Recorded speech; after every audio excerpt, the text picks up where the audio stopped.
Welcome back to His and Hers Movie Podcast. This is episode number 40, featuring a review of the brand new theatrical released supernatural horror film, Come Play. It is October 30th, All Hallows Eve. It is Devil's Night. Yes. At the time of recording this podcast, I am one half of your hosting duo. Along with me is Carly, the other half of your hosting duo, and we're both podcasting out of southwestern PA, aka Carly's living room.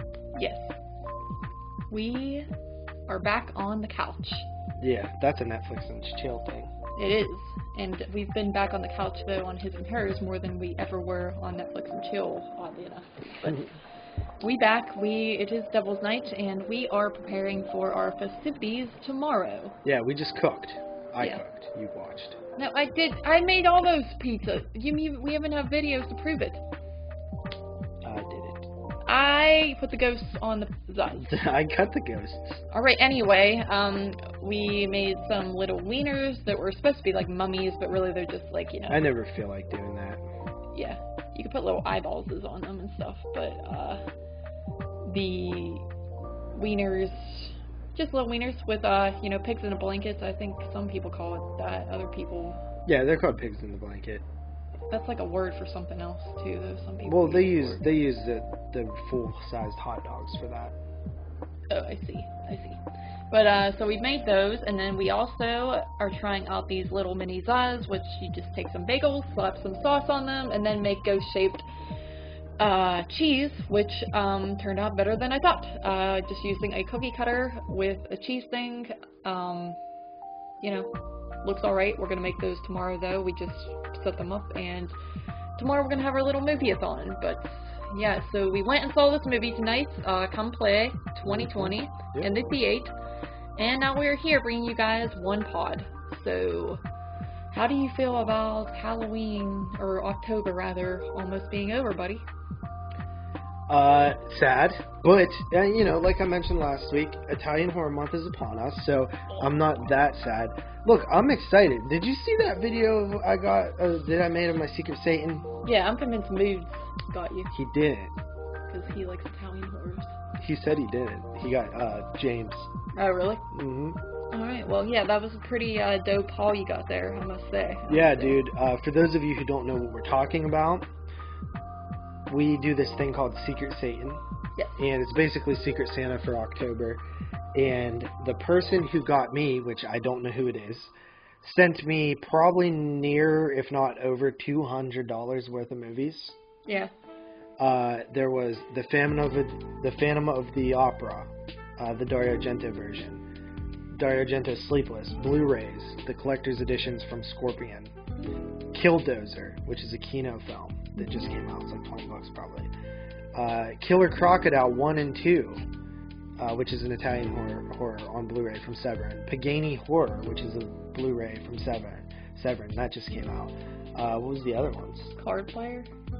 Oh, yeah, sorry. I didn't mean Sleepless. I meant the Card Player. That was the other one. Sorry. And then, what was the other one? Cannibal... Jungle Holocaust. Oh, yeah. And then, is that it? There's something else, I think. I can't remember, to be honest. I know they were pretty much all Italian, though. Yeah, there was, 2, 4, 6, 8 titles? I think so, yeah. Boy. Yeah, all of them but one was Italian. Yeah. And, it was amazing. Like, my mind was blown when I was doing that video.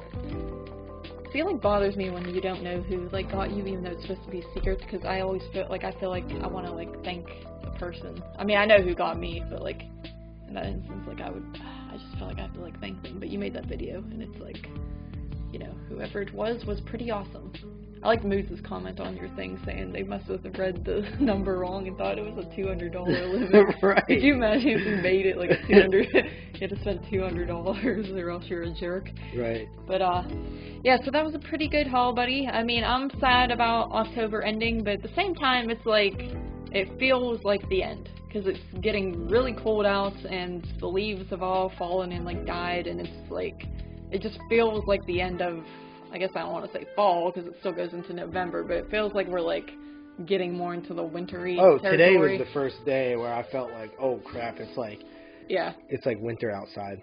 Yeah, it was like 40 degrees today. I'm not a big fan, I must say. I don't like it when it transitions into that. See, I think when we came out of the theater, it was too cold, but going in, I thought it was perfect. I disagree. I'm very cold all the time, and I don't like it. But, yeah, I feel like I had a good October, though. I feel like it was very laid back. I feel like I need to watch, like, 2 more movies tonight before. See, I'm starting to get, like, I feel like I've watched... But I gotta watch Halloween's. Oh, well, see, I did watch Halloween's. I was kind of watching Halloween's on TV here and there, like, not fully watching them, but putting them on in the background a little bit, so, yeah, I feel like I'm kind of set on Halloween. Dude, I've realized, like, I'm very, like, my nostalgia for Halloween's kind of wearing off, because I'm really seeing them as, like, not that good of movies now, and it makes me kind of sad, because I used to, like, vouch for that franchise, but now, like, I never feel like putting one on and watching it all the way through. Like, I'm cool with just seeing snippets on TV, and that's it. That's funny. Yeah. I never was a huge fan of that franchise anyway, so it never wore off for me. Yeah. But no, Halloween's going away. It's sad. We still have our Halloween marathon tomorrow, which is cool. First year we're actually doing it on Halloween. Is it? I think so. Yeah, for sure. Oh yeah. Last year I took off to do it on Halloween, but then you, like, had to work or something. We did it the week before. Yeah, someone had to work, and so I just had Halloween off, and that was, like, the extent of that, but... So, but I am excited for Italian Horror Month. I really am, because, like, I have a bunch of Italian Horror Blu-rays that I have now. Yeah. As I said, I can't really agree with your sentiments, but I'm glad you're excited. Yeah, well... It's good to have that to look forward to. I feel like you need to watch more Italian horror. I'm game to watch more Italian horror. You gotta I'm pretty watch much the atmospheric stuff. I'm done with Giallo. Like, I gave those a chance. Like, I just feel like they're not for me. I feel like I can't pay attention. I feel like when I do pay attention, I still don't know what's going on. Can't stand it, and I'm done with those. But, like, Italian, like, I can watch a zombie movie or, like, something, you know, because, I don't know, whatever other movies Italians are known for, I can watch those, and I'm willing to give more of those a chance, because I've liked the few that I've seen enough, so. Right. But F. Gialli. Yeah, I get what you're saying. Giallos definitely aren't, like, the easiest thing to watch. You like Tenebrae? I don't really remember it. I have it on DVD, but I don't, see, I can't even tell you which, like, movie is which, honestly. Do you like Opera? I haven't seen that one. I think you would like Opera. It's, like, more slasher-esque, kind of. Yeah. And it's set in an opera house, which is pretty cool. Yeah, I do want to check that out one day. I yeah. don't have that one, though. So, yeah, that's basically it. Oh, one other thing. We both decided that we weren't going to do a blind spot this week, but we'll just do 2 next week, similar to how we did last week. Just because we only had a week left of Halloween, and we didn't really want to watch anything but, like, horror that Yeah, I don't want to watch Babe right now. Well, that movie is, like, pretty horrifying, so. No, dude. It's like that's a cartoon. No, it's not. Yeah, it is. Wait, isn't it? No. Are you sure? I'm sure. It's live action. Oh no! Can we cut this out? Oh god! No, listen, I am thinking of Charlotte's Web. Is it sad like Charlotte's Web? It's depressing. All I remember is it's depressing. I feel so stupid. I swear I don't know. But either way, I don't feel like watching it, and I'm tired of watching depressing movies. Please give me comedies next time. Thanks. I like the depressing movies. I can't wait for you to watch My Cousin Vinny. You better like it or else I'm gonna hate it, I know. You've probably seen it before. You're probably gonna be like, oh, when they said My Cousin Vinny, that's when it hit me. That's when it hit me. I'd seen this one before. Oh, that's funny. But no, yeah, I'm not a huge fan of the films you've picked me so far. Yeah, you are. There's like only one that you really didn't like. Bro. Why call me bro? Because it's annoying. Like, I give you good moves. Alright, so yeah, we'll get back to that next week. And I think we only have 8 weeks left of it, I think. So. Yeah. Anyway, it's good to be back to the theater. You know, we got to go 2 weeks in a row now, which is pretty cool. Yeah. Mainly because I've been off 22 shots for 2 weeks. So that'll probably change soon. But anyway, actually, we could probably go on Sunday. Well, football's next Sunday. Who cares about football? What? Dude, we have to save the theaters, not football. Football's fine. We have to save football too. Football will always be there. It doesn't matter what happens. Football shall always be there. Theaters shall not. Okay, well, I don't know about that. But, so what do we want to talk about? Did you have anything interesting happen this week? Did I have anything interesting happen this week? I don't remember this week. I never do. I know, like, when you ask me that question, it always puts me on the spot, because I realize, like, honestly, though, I don't really have anything exciting happen to me during the week. A lot of times I just work and then come home and watch a movie, clean up around the house, or go to the store or something like that. No, honestly, I could say I don't think I had anything good happen, really, to me this week. Yeah. I watch movies. I'm kind of like, I'm getting that, like, burnout feeling, like I said, on watching movies. I feel like I'm happy with what I watched in October. I feel like I watched a lot of the, like, atmospheric Halloween-y ones early on, and now I'm, like, kind of, almost feel like I'm forcing it. Like, it was one of those things the other night I was trying to stream. I was on stream and, like, trying to figure out what I wanted to watch, and I wasn't feeling really any of the movies, and then I put one on, and I kind of was just half into it, and it was kind of annoying. So, but yeah, nothing really exciting happened. At work today, we dressed up like lumberjacks, so that was interesting, which consisted of just a flannel and a fake beard and a fake axe. So that was fun. Some people gave me some candies, and I ate those candies because I am a pig. And then I went with you, and we went to the move. So that's, like, kind of all I did, really. What about you, John? Just work. Nothing. Yeah. Nothing major. So, I don't know. What do you want to get into what we watched? Yeah, we might as well. It would have been your turn to go first. Alright. Alright, I didn't watch a ton this week either. Watched like 5 movies here, but to start off, we have The Midnight Man from 2017. Another Dollar Tree movie that I picked up. And I think someone had commented saying, like, this, it might have been Jason Lloyd actually saying, oh, that one's actually not that bad. And watching it, it was not at all what I expected. Basically, it's about this couple. They're a married couple. They've been married for like 6 months to a year or something like that. Not that long. And they're struggling in their relationship. They're always bickering and fighting. So they're going to couples therapy, and the therapist recommends them to go up to this cabin and practice these exercises, kind of like just a getaway where they get to like re-know themselves and practice exercises, try to feel better. While they're up there, they play this game at night called The Midnight Man, where they, it's kind of like Handyman or something like that, where it's like a legend, and they invite the Midnight Man into their house. Then after that, this guy shows up at their house, and it's not the Midnight Man, but it is Ken Foray. And he's, the reason he's there is because he's, like, looking, like, basically the husband did something and, like, owes some money, so he's there to try to collect the money, and, stuff kind of spirals from there.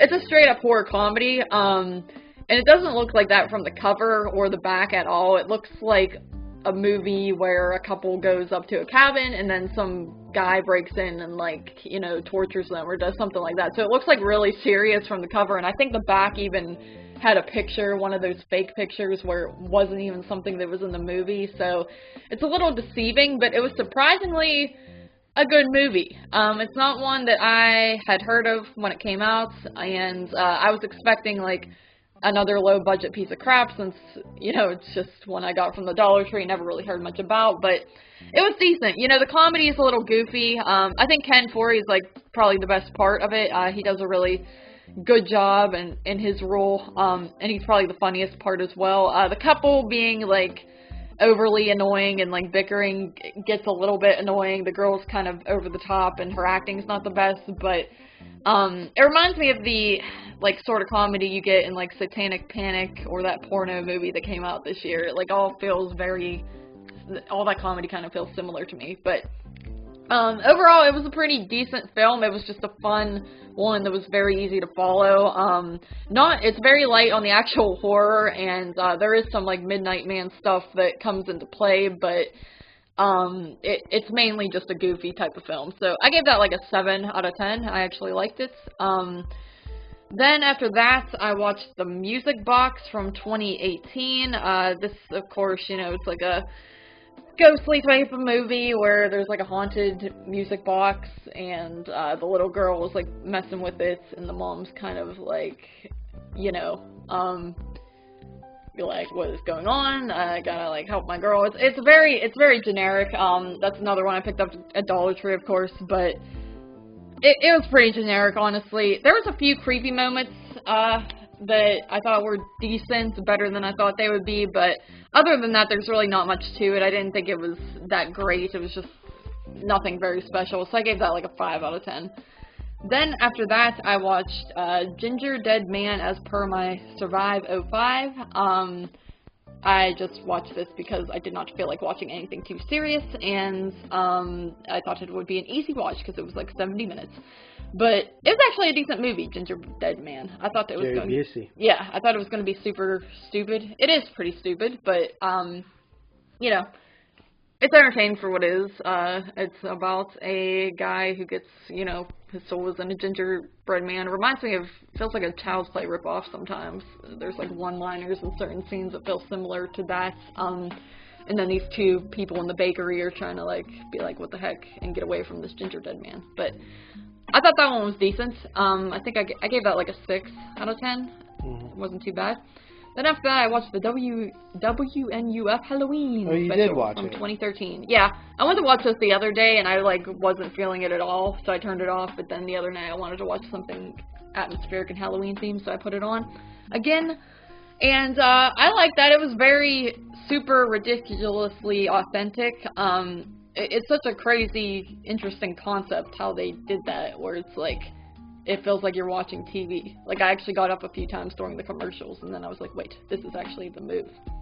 But, I liked it. I do feel like it got almost a little, I feel like they kind of put the commercials in a little too often, where I got sick of hearing the WNUF Halloween special. No way. Yeah, dude, the whole thing where he's like, WNUF Halloween special was getting on my nerves after a while. Yeah, but it's what it is. I know what it is, but I'm saying, like, there's not that many commercials on regular TV. Yeah, dude, like those like basic news, like the channel like 3 or something, like local news channels. Hell yeah, there is. I suppose. When's the last time you watched a local news channel the whole day? Never. Exactly. I would never do that. Wouldn't know anything. All right, dude. Well, it was good. It was a very It was amazing. cool movie. Yeah, the idea is pretty good. Amazing. Pretty good. It's amazing. It's literally an amazing movie. I mean, the movie, like, the special itself is, like, the, like, the ghostly, haunted house stuff was, like... Amazing. Okay, sure. It's an 8 out of 10. It's a 9 out of 10, but... Then after that, I watched Halloween Night from 2006,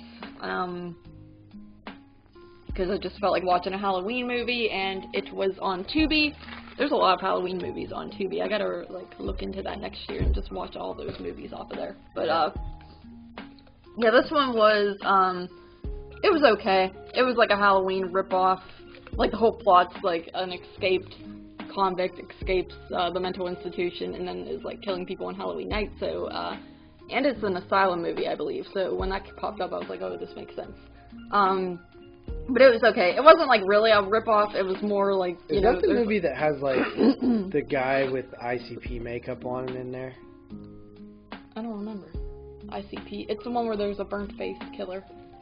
There's one Halloween movie that I rented back in, like, that era. Like, 2006, 2005, somewhere around there. And I remember there was a person at, like, a party who had, like, ICP clown makeup on.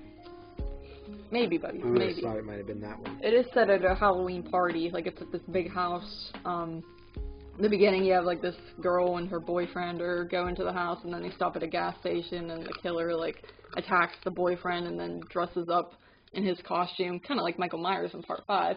And then he gets in the car with the girl and, like, goes to the party. It was alright. I gave that, like, a 6 out of 10 as well. And that is all I've watched. All right. So here's what I watched. Go ahead and pull up my Facebook if you can on your phone in case this one dies because I only have 3% left. Buddy. So yeah, what I watched, starting off with my 46th watch of Halloween, and that is Black Sunday. Mm-hmm. So Black Sunday, pretty cool movie. It is an Italian film. I kind of got a little head start on Italian horror month. It is a film that opens up with, it's a film by Mario Bava, and he is a famed Italian horror director. I think this is like one of his first films, if not his first, from the year 1960. Crazy. But it opens up. See, you would actually like this movie. I don't know about that, buddy. Why? I don't know. It's old and Italian. Yeah, but don't you like Universal Monsters and stuff? Yeah. It's like kind of like that. Are you sure? Yeah. All right. Anyway, there's a witch being burned at the stake, but it's raining, so they can't burn her.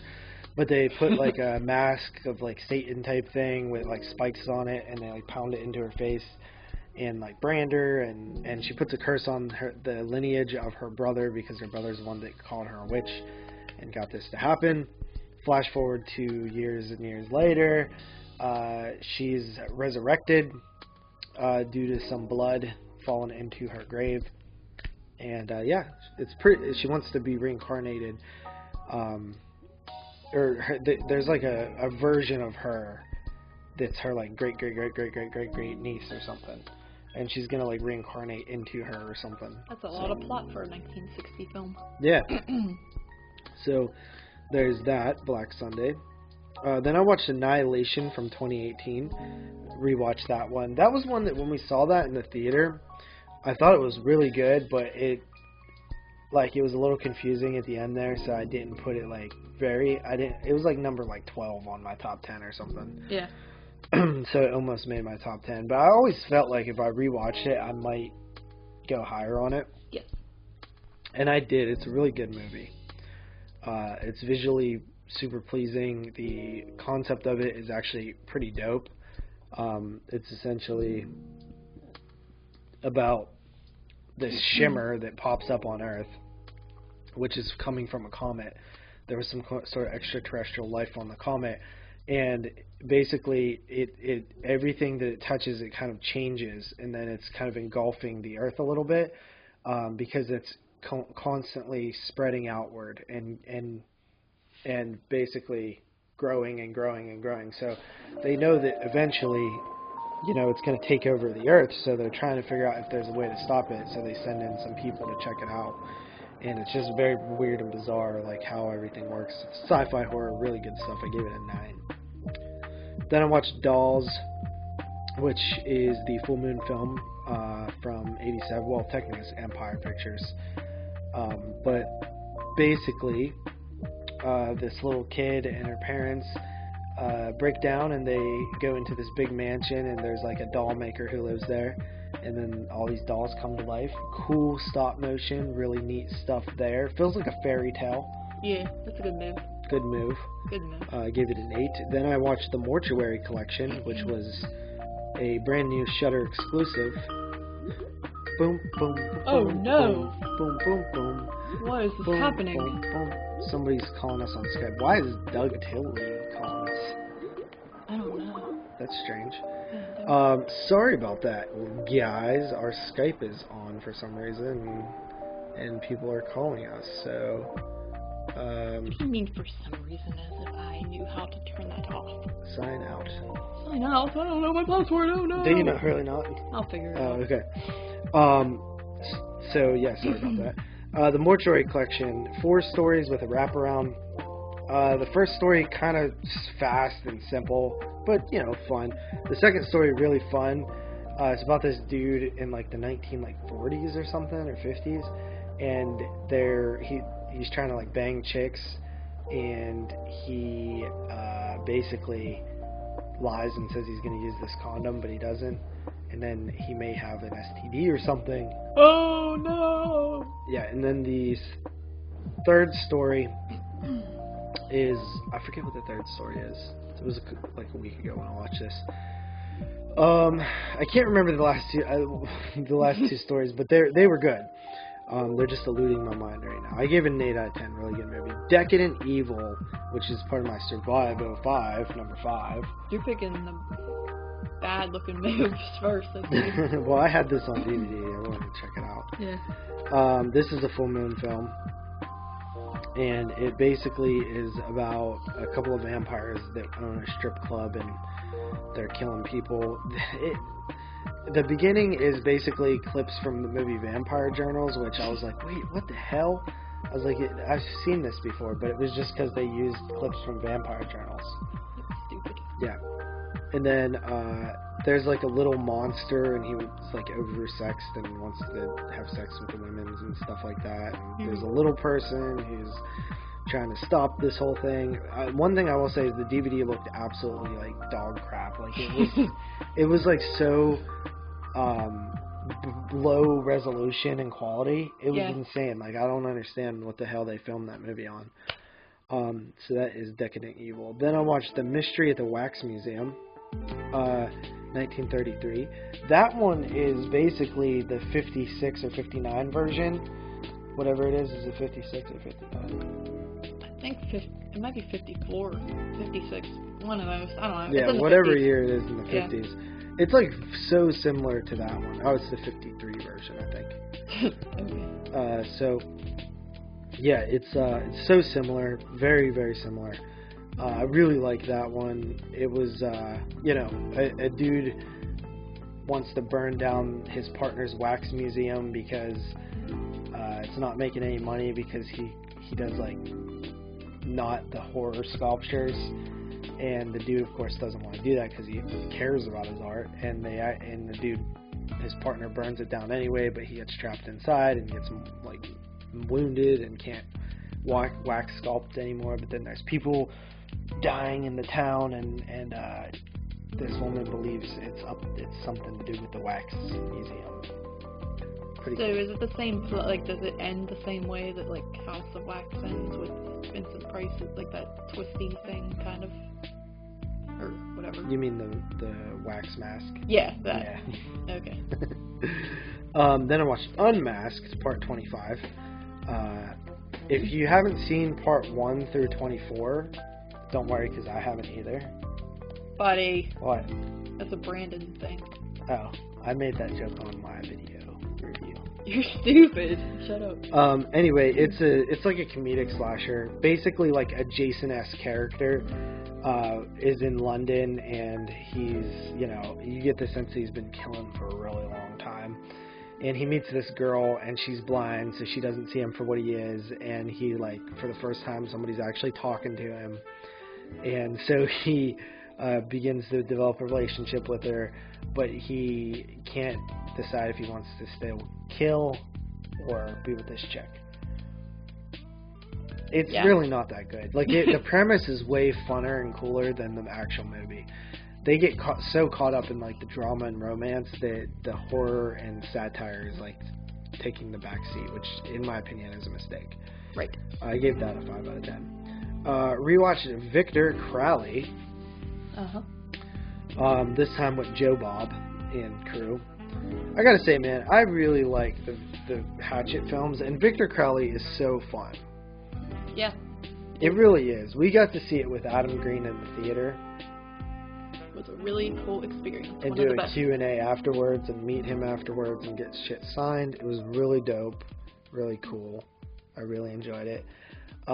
Seeing them talk about the movie was really fun, and Joe Bob was really funny on the beginning of the episode. He actually goes on a rant about leggings, which I thought was hilarious. He knows all this stuff about leggings. Leggings are great.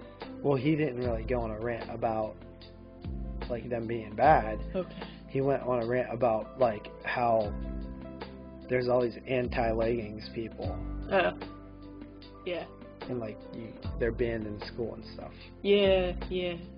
They are, because they show off the booty and things like that. Right. Yes, too tight and whatnot. That's so stupid. Like, school can I just say, like, being in school is like a prison. Because when I got out of school, for the longest time, I felt like I couldn't wear noodle strap, tank tops, or hats, or, like, yoga pants. The hat and then thing I realized, drives me crazy. Yeah, me too. And then I realized, like, later on, like, wait a minute, I'm out of school now. I can wear whatever the hell I want. But school, like, tricked me into thinking, like, I wasn't allowed to wear these things ever. Because, yeah, I never bought hats when I was in school. I thought that's such a waste of money because I can't wear it. Yeah, because I used to watch the show Degrassi. Yeah. And they could wear hats at school. I know, all like, the shows. Man. Every show was like that. It made me mad. But that show was in Canada. Yeah, people think they're a distraction, I guess. Hats. No, they're disrespectful to the flag is what it is. Oh. We're not supposed to wear hats inside of, like, courthouses or public buildings. Alright, whatever. But, like, I'll just say, like, when I was in high school, even on hat day, which that's stupid because we had hat days, but even on hat day I wouldn't wear a hat because my band director would always be like, hats off, guys, because he believed in, like, the whole respect thing, I guess. But whatever. I'm just saying, it's stupid. Yeah. Alright, so, what was I on? What were you on? Where were we? Oh, Victor Crowley. Yeah, I like it. It's funny. My favorite parts are, like, when Perry Shen is, like, everybody looks at him like he's a killer. Yeah. And he's like, I didn't kill everybody. And they're like, they still never found out what happened there. I like when he goes to the book signing and the sign's like, I, murderer, and there's, like, a penis, and then Felissa Rose is all, like, trying to cover it up. And make it, she's funny. Yeah, she's funny. 7.5 out of 10 for Victor Crowley. Then last night I watched Sleepy Hollow High from the year 2000, and it was horrible. It was so bad. It was trash. Wastebasket.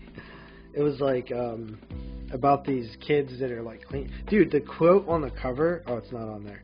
The quote says, "Scream meets Dawson's Creek, 3.5 stars." Dude, I hate those quotes. Right. It was so stupid. It was like a shot on video film, I think, or it looked crappy.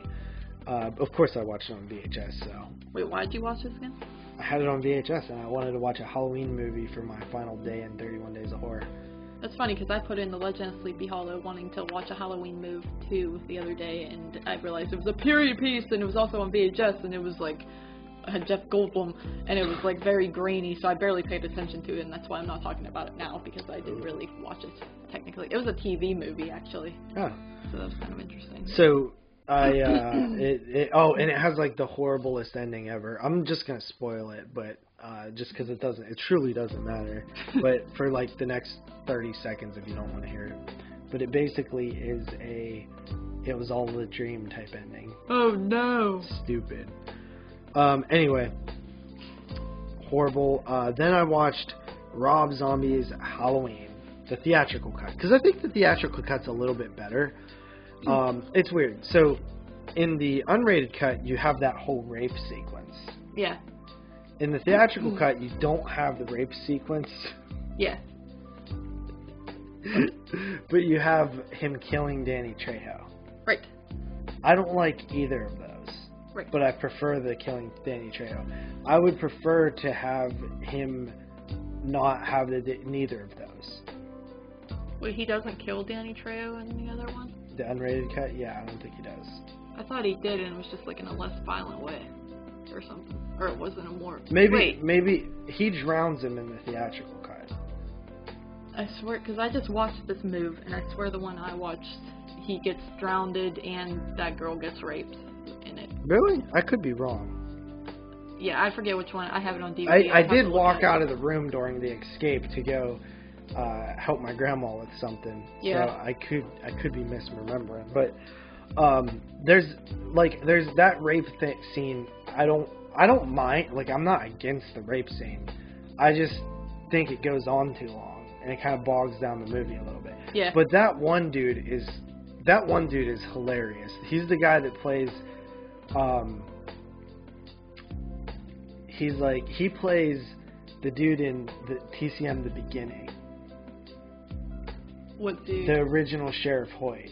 When he's like, You know, okay. I'm telling you, if you raise that boy right, me and you, we don't have this ride. You know, he's like calling him like a retard and stuff like that. Yeah. And he's like, he's the dude in here that's with Danny Trejo, and he's touching the masks and stuff. He's like, hey, don't touch his masks. And he's like, what the fuck, man? You care about this dumb motherfucker? Like, that guy kills me because he's such a dickhead and his voice is funny. Yeah. But he's in like a couple movies. Oh, dude, okay. Oh, you know who he is, right? He plays the dude in Devil's Rejects. Not the dude that's like, I bet all the girls want to F you or whatever. Not him, but the other dude. Like pussy one? Yeah. Oh, I didn't realize. No, I didn't know that. Yeah, that's him. Because that's like a very different character for him to be playing. He always has that voice, that like, you know. Yeah, dude, it's so funny, like watching Halloween, it's so funny because every single person from Devil's Rejects is in that movie.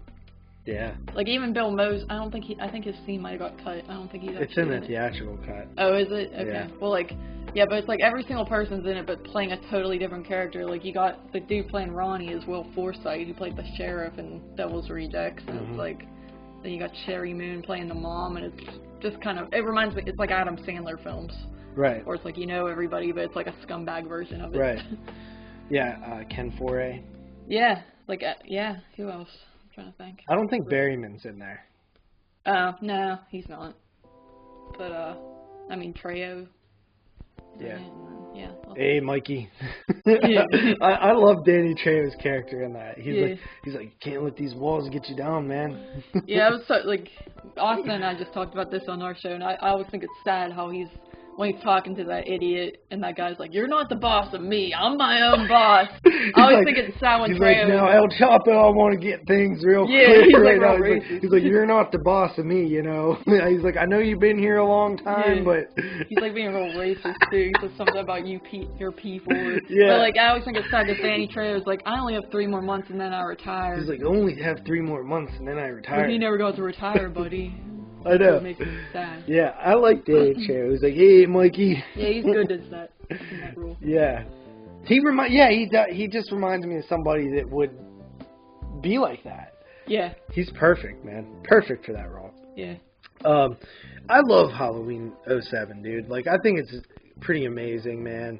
Like, Myers is, like, scary. He's brutal. I love the opening, the beginning, you know, with the,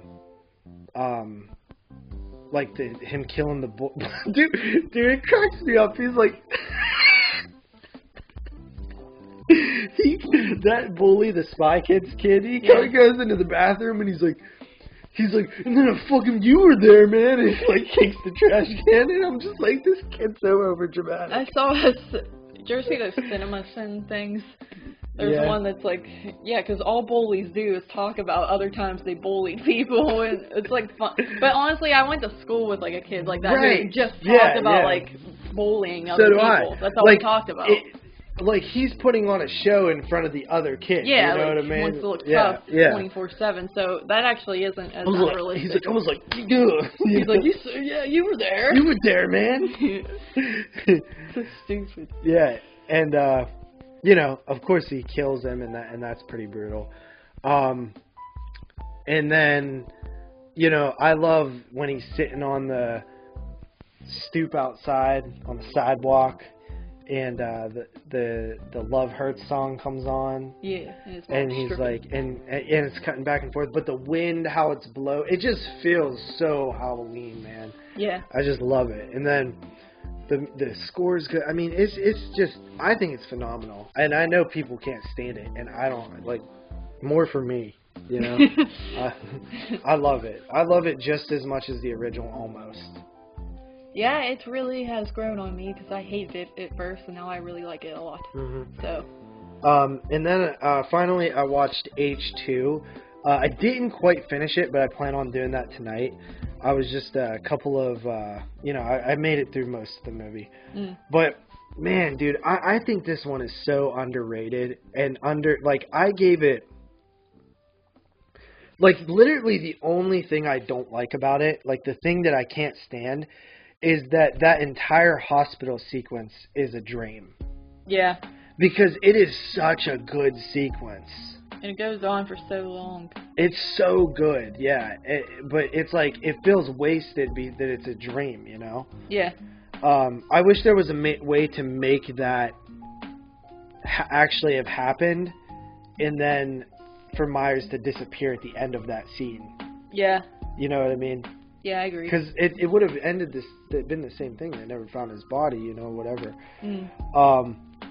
Dude, this movie has like 2 of the best Halloween scenes in the entire franchise. Oh, yeah? The first one is right at the beginning when Annie is being taken to the hospital and she's screaming, "I don't want to die, am I going to die?" Dude, it is so powerful to me how bloody and just violated she is. Yeah. Like, dude, have you seen that recently? Not recently. Oh my god, dude. I forgot how brutal that was. Like, she's being rushed out of there. Mm-hmm. Like, that's the thing about this Halloween 2 versus any of the other direct follow-ups. This one has the rawness and the depressing nature of what would happen next. You think of other slasher films, you don't have to do that right now, buddy. I'm doing it because I forgot. I'm talking to you. I know, I'm listening to you. But you know how like others, like most slasher films, even like the ones that end are like happy, like, you know, this person survived at the end. Yeah. And they like walk off into the sunset type thing. Right. Well, this one was freaking brutal. You know what I mean? Laurie is effed. Yeah. Like, there is no happy ending in a slasher movie, Right. even if you survive. Like, you're traumatized. Annie was so... like, when they're, like, doing surgery on her fingers and pulling her nails off and stuff like that. Yeah. And, like, sewing her cheeks up. And it's just... And, like, when she's saying, like, "I don't want to die, am I going to die?" thing, it really makes you think, like, dude, she got messed up. Yeah. Like, she probably thought she was going to die. And, like, for me, if that happened to me like that, I would be curious if I was going to die, too. And that's the thing that would be on my mind, you know? Yeah. So, that's brutal. And then, of course, the other best scene is actually also involves Annie, and it's Annie's death and Sheriff Brackett's reaction to it. Yes. I remember it. And regularly. There was an article I read on Bloody Disgusting like a couple years ago where it was talking about the trauma of Halloween 2 and how the entire movie, H2, is about trauma. Yes. Laurie Strode coping with it. She copes with it how I feel like I would. And everybody, like Austin said, like, he can't stand her, blah, blah, she's horrible. And I'm like, yeah, but she's supposed to be. Like, that, she's damaged goods. You know what I mean? Yeah. She's a bitch to everybody around her because that's how some people cope with things, is they just get pissed at the world. You know what I mean? Yeah, and she's trying to hold it together. And then she flips out in the psych with her counselor or whatever, the therapist. Yeah. And, like, freaks out when she wants her meds. You know what I mean? Yeah. And that's, like, amazing to me, too. That scene. And it actually is, it reminds me of when Michael flipped out in the original, not the original, but the remake. Yeah. Whenever, after he's in the hospital for a while and he can't go home. And then he's like, fuck you, you know, screaming at Loomis. Right. Do you get what I'm saying? Yeah, I just haven't seen the movie in a while. Oh, okay. So, like, I can't really, I don't know that, like, you know, I have to rewatch it to, like, really Yeah, feel it. but that I think that scene's pretty good. Like, because to me, it shows, it's more realistic than Rambo Jamie. Oh, yeah, I agree Jamie with Lee that. Curtis. It's like, it looks like somebody has went through trauma. You know what I mean? Some people cope in different ways, and this movie shows you the ways that people cope, right? Loomis is a capitalistic person. I hate that. He capitalizes on the trauma. Annie holds on to the people that she loves. Like, she's eating she's obsessed with healthy eating and like the egg whites and the whole wheat crust for the pizza and stuff like that, and she's obsessed with holding on to her father and Laurie Strode's character. Right. And then Laurie is acting out, which is how some people deal with trauma. It shows you the different ways that people can deal with trauma, and I thought it was pretty brilliant, man. The only thing that I really don't like, besides that fact that hospital segment isn't in the beginning, like it's not part of the movie, it's like a dream. Yeah. Is the recasting of young Michael. It's just unfortunate. Yeah, because that kid's not good. Like, he's just, like I say, he's just a kid with long hair. They didn't really try to, like, get anyone. Well, I mean, they got somebody that looks pretty similar to him. I just don't think, well, you can't really mimic that original kid looked like he would grow up to be a serial killer, like, straight up. And he still looks like, he might actually be a serial killer, I am convinced, because he looks scary. So it's, like, hard to really recast that role in a way that's good, but... I love how dark this one is. It's just a dark movie. Yeah, see, buddy, honestly, I'm, like, I just feel like I'm always indifferent on it, so I can't really, like, I you do need get... to give it a rewatch. I get what you're saying. I've always found, like, I just think Scott Taylor Compton's kind of annoying, and it's... I know it's realistic. I hate people like I you. hate when she's all like, I'm Michael Myers' sister, I'm so fucked. Like, I don't know, some of the stuff she says comes off as cringe to me. Yeah, she's being angsty. Like, dude. I know what she's being. I'm not saying it's not realistic. I'm saying I don't, like... You're not supposed to like her. But, like, I don't like the movie because of that. That's like, weird. It's like, stupid. I hate people that think like that. Don't think that way. It's bad. Alright, cool. Bro. Like, it's just you sound like it's Austin. a Halloween movie. You sound like Austin where you're like, if I don't like the character, I'm not going to like the movie. No, dude, it's just like the movie is like, I think it doesn't translate, it's because it's like, doesn't feel like a Halloween That's why movie. people don't like the original Halloween. What, they don't like the remake, characters, the remake, you mean? The remake. Okay. Yeah, they don't like the characters, so they don't like the movie. Yeah. I just think it's a closed-minded way of looking at things, because it's like, why do you have to like them? Why can't you just see a fault and be like, oh, this is who they are? I don't have to like them. Alright, dude. Like, I don't know. It's just not... It doesn't feel like a Halloween movie. It just feels like a depressing, like... But why does it have to feel like all the other Halloween? Just because it doesn't feel like all the other Halloweens doesn't mean it... because it just... I don't feel like popping that one on, like, every year like I would... Me neither, but I don't feel like popping any of them on, usually. You just said you felt like popping in a Halloween. I know, but I'm saying, like, why do you have to feel... Like, you...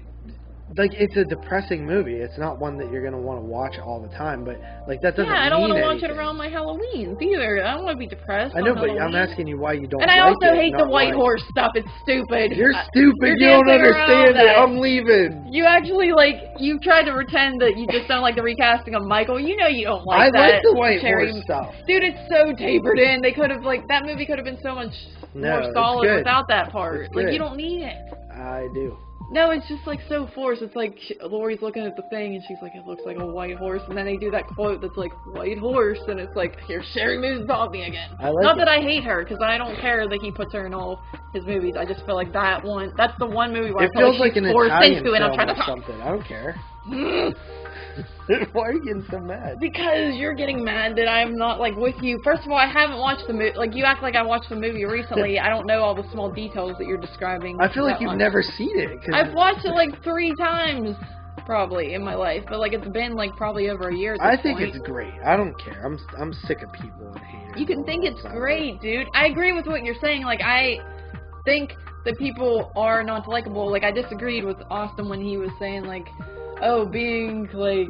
PTSD doesn't mean you have to be unlikable, because yes it does. Like, I'm mean to people when I'm depressed. It doesn't like, even people are mean mean that, to people. It doesn't mean you have to, but sometimes it happens. Yeah, I know. That's what I'm saying. Yeah, I agree with you on that. I'm just saying. I just don't like the core concept of like okay, take Franklin in the original Texas Chainsaw Massacre. Yeah. Some people don't like the beginning of that movie because Franklin's annoying, and I'm like, but he's supposed to be annoying. And they're like, yeah, I don't like it. It's annoying. I'm like, But why does that, like, are you only supposed to watch likable people in movies? No, buddy, and I agree. Like, I don't care about, like, I think Franklin's funny, just like I think Shelley's great in part 3 of Friday the 13th. That's another one. Like, I think people do see that stuff too serious. But there are some characters I don't like. Like, I just don't really like Scout Taylor Compton. I think... Because I don't love her that much in the remake either. I think she's better than Jamie Lee Curtis. No, buddy. I think the other actress. Jamie Lee Curtis has never been appealing to me. I don't see the appeal of her.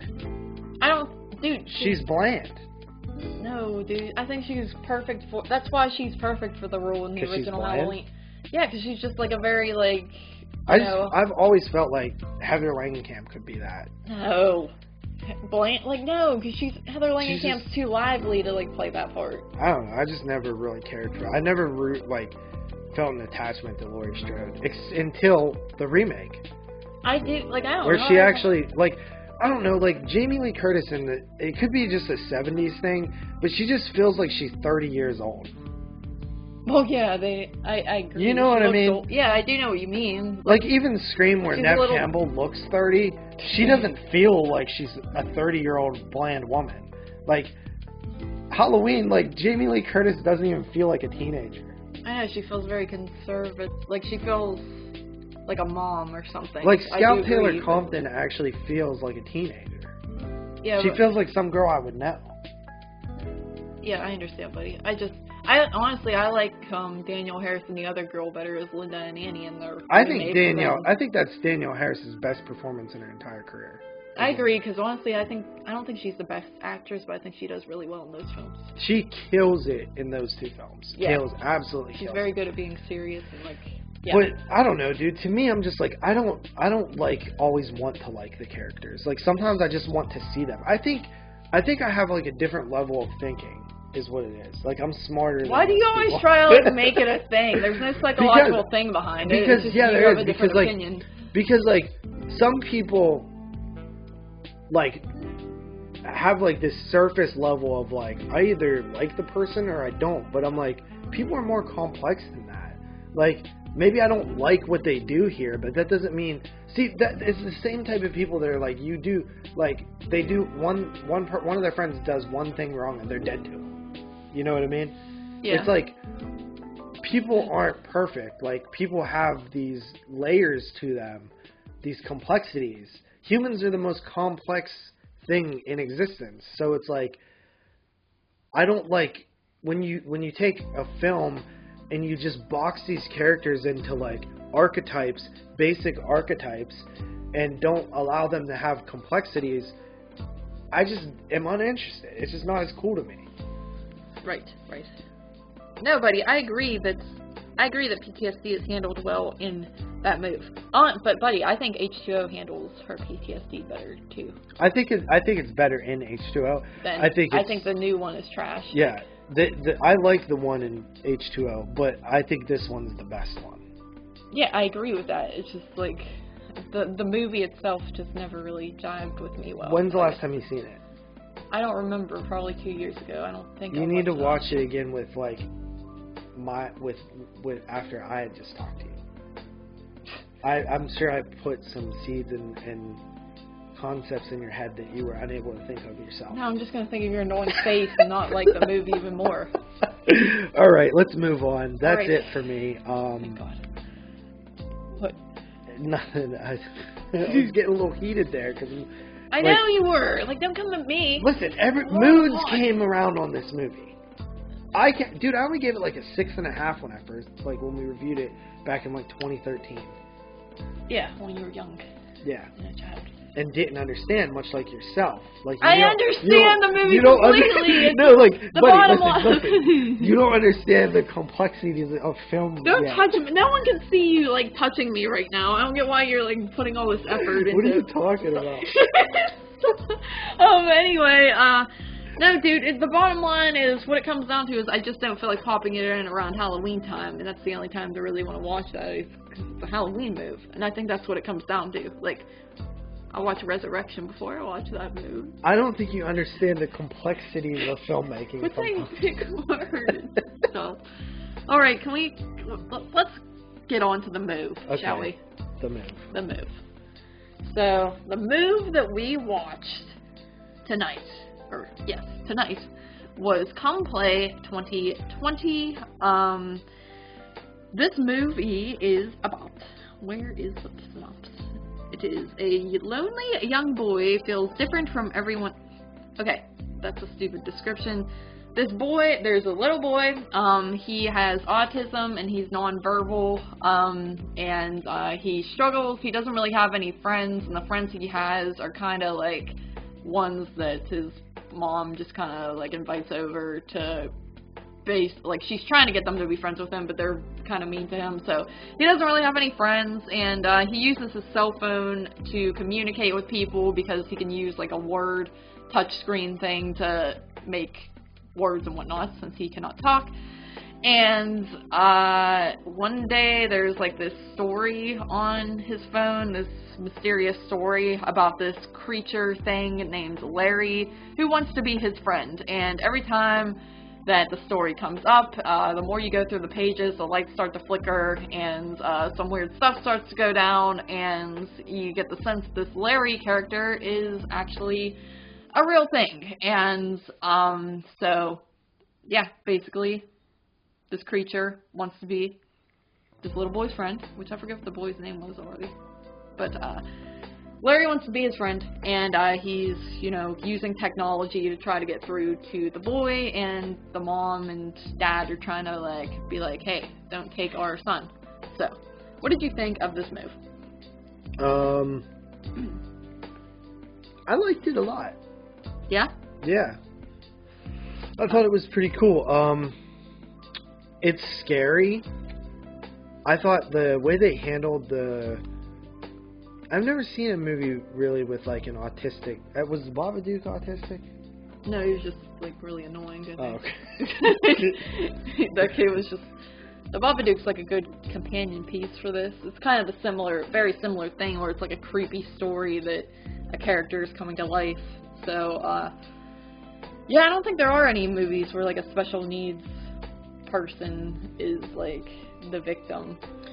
Yeah, no, I thought that was a pretty cool twist on, kind of almost reminded me of a Ring slash I don't know, just a monster type thing. I don't know, I've seen stuff like this before, Yeah, definitely. Insidious or something, Yeah. Ring slash Insidious type thing. But I thought it was pretty good. I liked the concept of the autistic kid. It really worked well for this sort of, story. I actually thought the design and the overall look of Larry was pretty good. Yeah. Kind of basic, but still scary and good. Mm-hmm. Maybe something a little bit different with the face could have worked better for me. Yeah. And then I would say probably other than that, the only thing I really didn't care for too much was how the mythology got presented. Yeah. I think what they're trying to get at is that this thing sort of attaches to lonely kids. Mm-hmm. Right. But we really don't know has it existed for a long time? How did it get involved in smartphones? You know what I mean? And the movie opens right up with that too. Right. It opens with this story just popping up on the kid's phone while he's sleeping. Yeah, it's not like they read a cursed book or something, or Yeah, like in the Babadook, that's how that kind right. of goes down. Or the kid wishes upon a star or something. It's just yeah. It just happens one day. Mm. And it's not it's just a story there's no app or anything. It's just kind of keeps. Right, I thought it would have been screen. an app. The kid would have downloaded the app or something. Yeah. I will say that I was happy that the characters find out what's going on, and it's not a long drawn out not believing it thing. True, yeah. For the most part, the characters just believe what they see right away, which is refreshing, because most of the time you have this situation where the mom, sees something but doesn't, or something, Especially with the kid, having autism, it seemed like it was going to go in that direction where it's oh, he's just, pushing people around, and he's, he's misbehaving and acting out. Like, it seemed like it was going to be like that, but it really isn't. Like, it gets proven to the parents pretty quickly that there is a spook in their house. Right. Yeah, I thought it was cool. It was better than I was expecting it to be, for sure. I feel like a lot of these movies nowadays kind of fall short. There was some stuff, like, I agree, the face of the creature, I just feel like it could have been a little more scary. They could have used some more jump scares and even just more scares with the creature kind of lurking around, because it was a cool design. Like you said, it's basic, but it's that kind of design where he's like abnormal looking, like he's very tall and skinny and lanky, just a really freaky type of thing, and I feel like they could have had him more lurking around at times, and it would have been a little more effective. But there were some creepy moments, and I thought the main kid did a pretty good job. I like the idea that he couldn't talk and he can only really communicate by writing and stuff like that. I think it adds to the suspense. So I think they did rather well with it. It's a to-the-point story. It's nothing too original. You've definitely seen this before, like with the Babadook, and then even that movie Z that came out on Shudder is kind of similar, type of imaginary friend thing. But at the same time, this movie doesn't really play the whole... I also thought this movie was going to be a straight up, the kid has an imaginary friend, and they're like wondering, like, oh, it's just his imaginary friend, but it's not that at all. They immediately know it's an evil spirit trying to get to him, so that's kind of cool too. I liked how scary it was. That goes a bit long way with me. Like, I've always said that I think that the actual making a scary movie is so underused these days. Yeah, it is. Like, and these are really the only types of movies you get that try to be scary.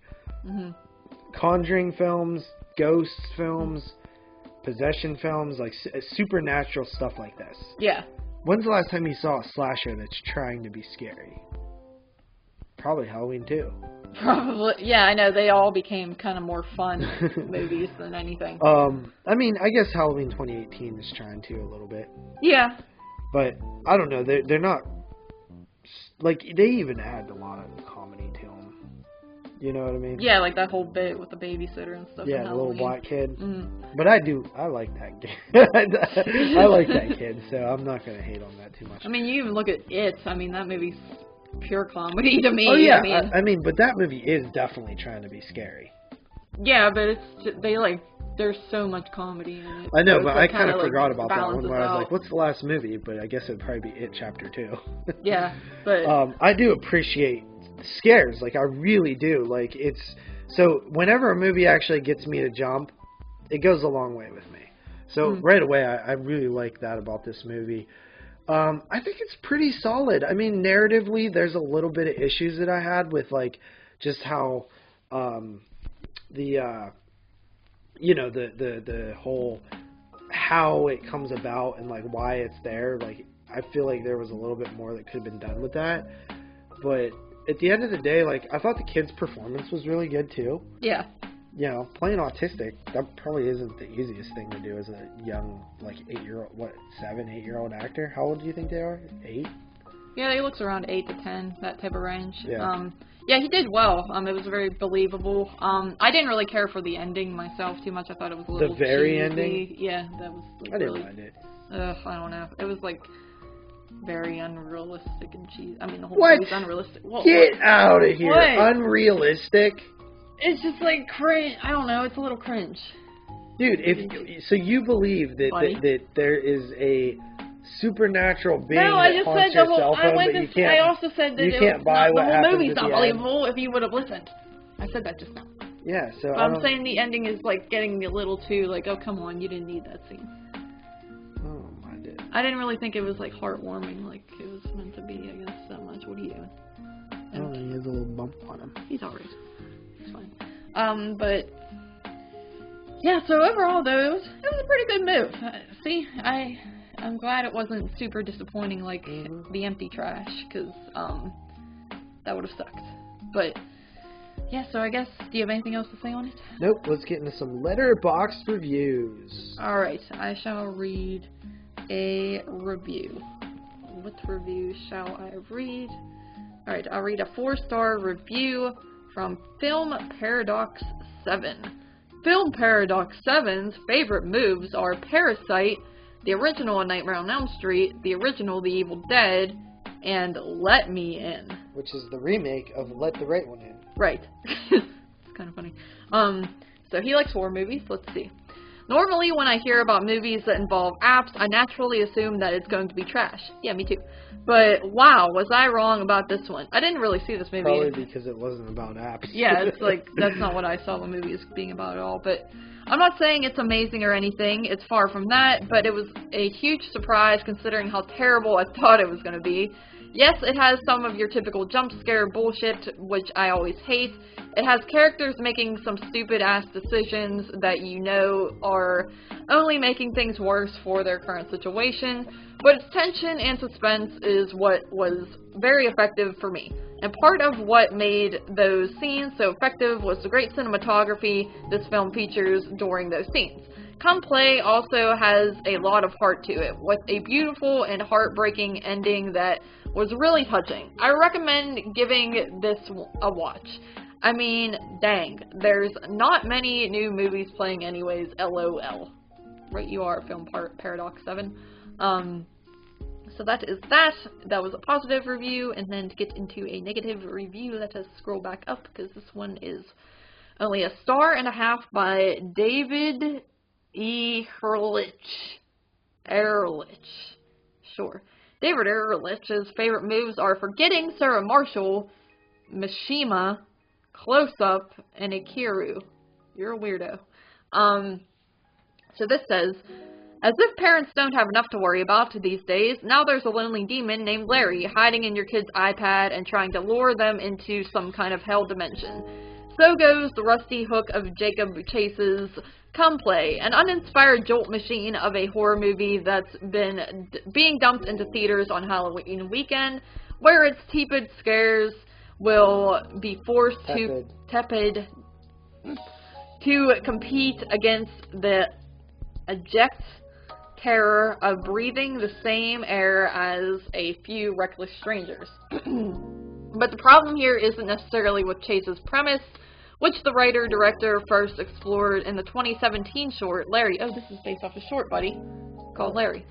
For one thing, the poor guy had no way of knowing that by the time his feature was finished, the prospect of surrendering your child to some kind of hell dimension would seem like a tempting alternative to public school.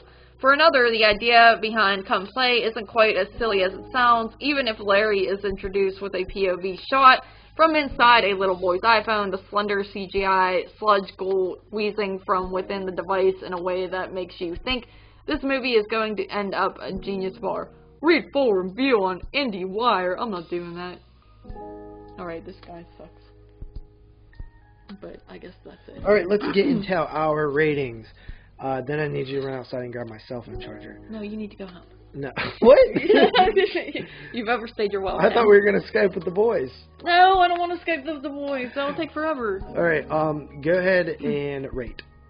Alright, I give this move a 7.5 out of 10. I knew you were going to give it that. Why? Because I felt like you weren't as high on it as me. Alright. It's an 8. It's a very solid move. It's a solid move. It is. It's one of my favorites of the year. Alright, well. Because it was scary. Yeah.